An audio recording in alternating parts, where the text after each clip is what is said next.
So admittedly, my coverage of this news is probably half a day late, but there's a reason for that.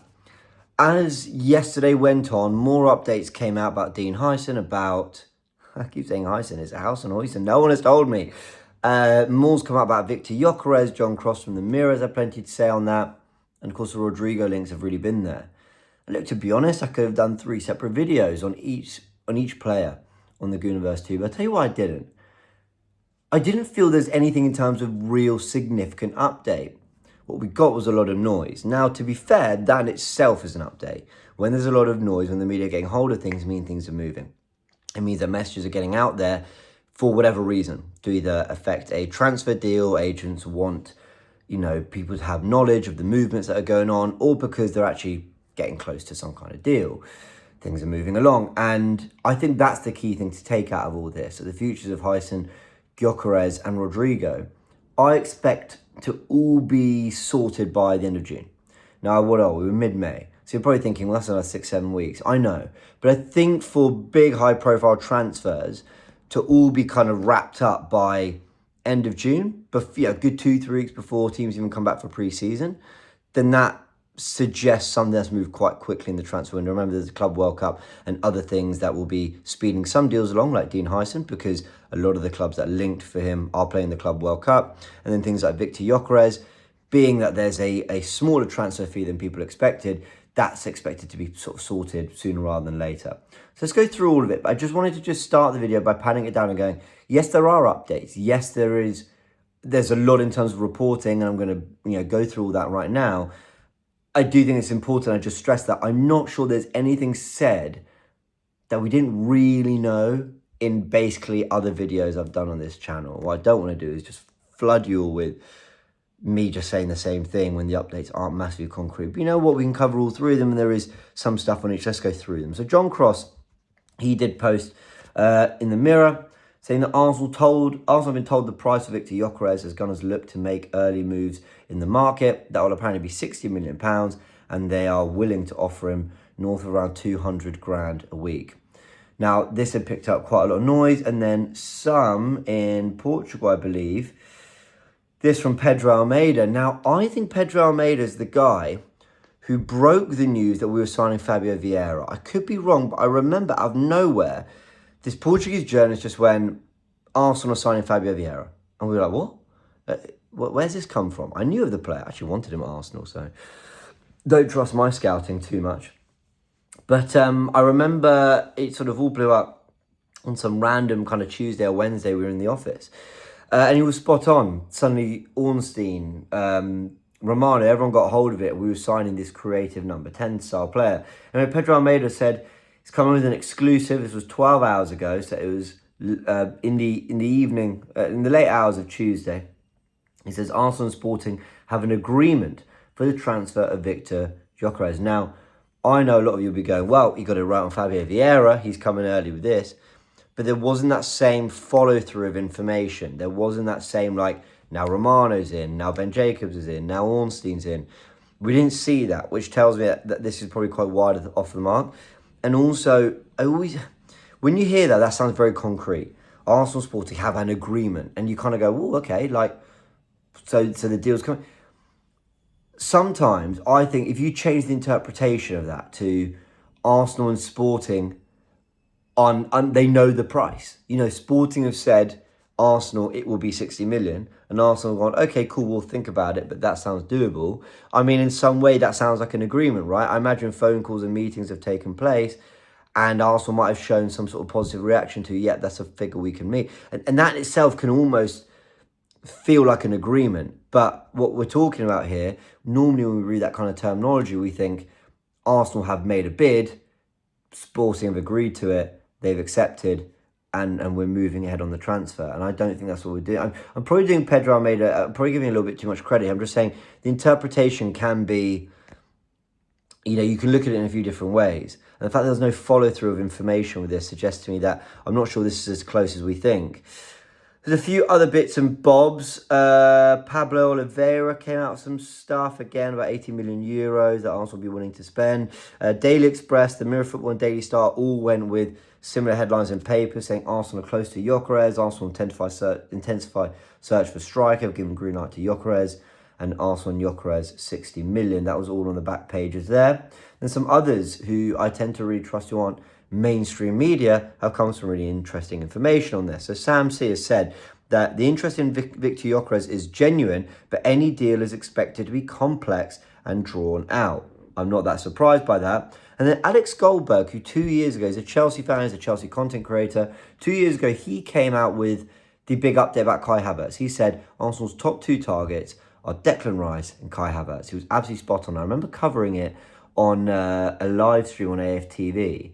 And I'll be so honest, I mean, I hadn't really followed Alex Goldberg's work from a transfer perspective, from a news perspective that much. And I was a bit hesitant. I was like, oh, don't even talk about it. But you know what? It's doing the rounds on socials. Let's discuss it. Lo and behold, it was absolutely spot on. So once again, don't rubbish just every rumour. Talk about it. You know, give the credit where it's due. Discuss whether you think you believe it. And if it's not, then you say, look, it never came to fruition. But Goldberg's been spot on. So all that to say that this was what he said on a live stream regarding his information around Arsenal for this summer. He said the board is not aligned. And I imagine that's on the striker acquisition.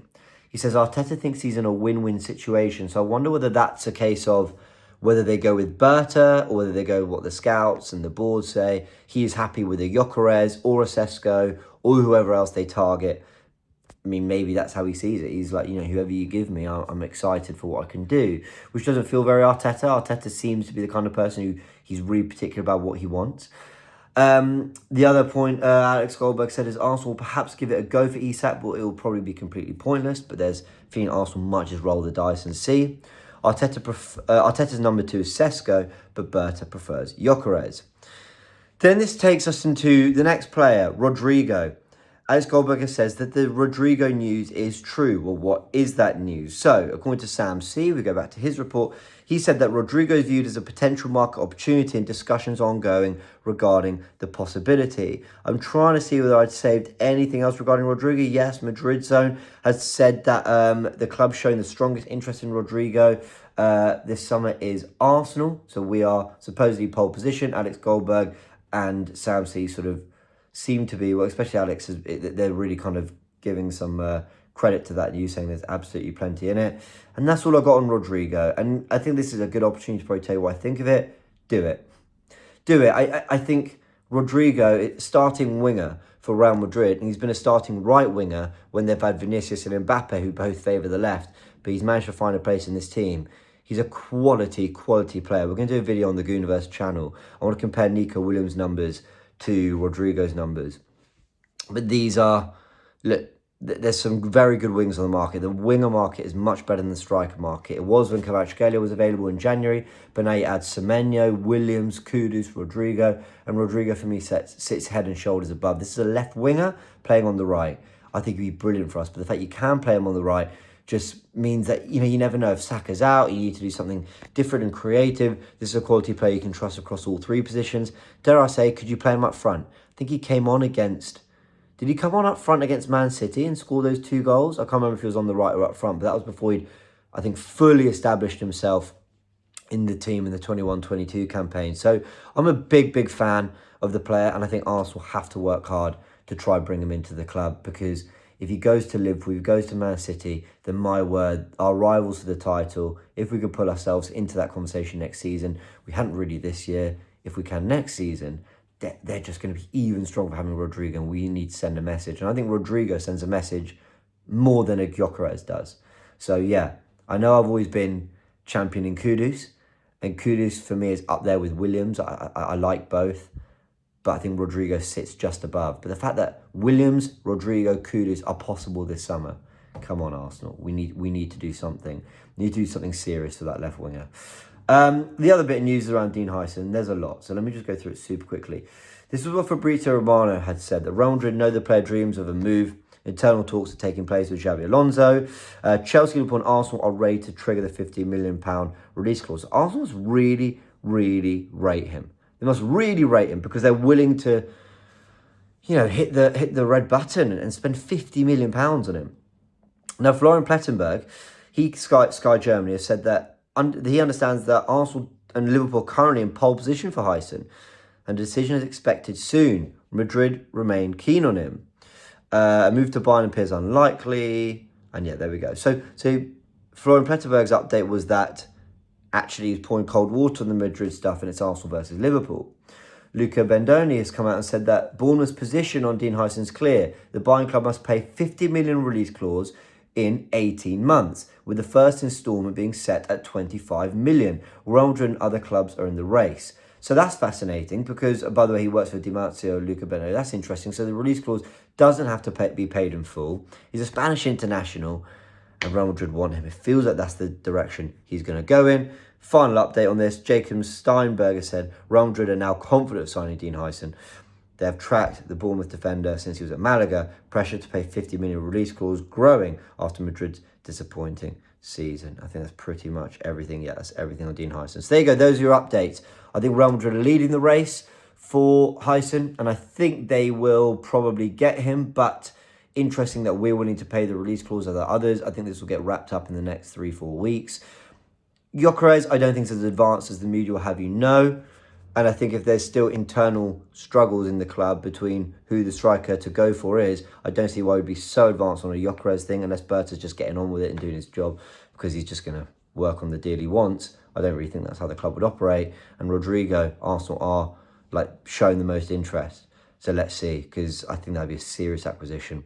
All right, everyone, those are my thoughts. Let me know yours in the comment section below. Quick update. Do you see what I mean by we knew Gyökeres was 60 million. We knew Rodrygo was a market opportunity. We knew that we were in the race for Huijsen for 50 million. We knew all those things, but there was quite a lot that came out yesterday, so I thought it was worth a video. Let me know your thoughts in the comment section below on all these players, and I'll catch you very soon.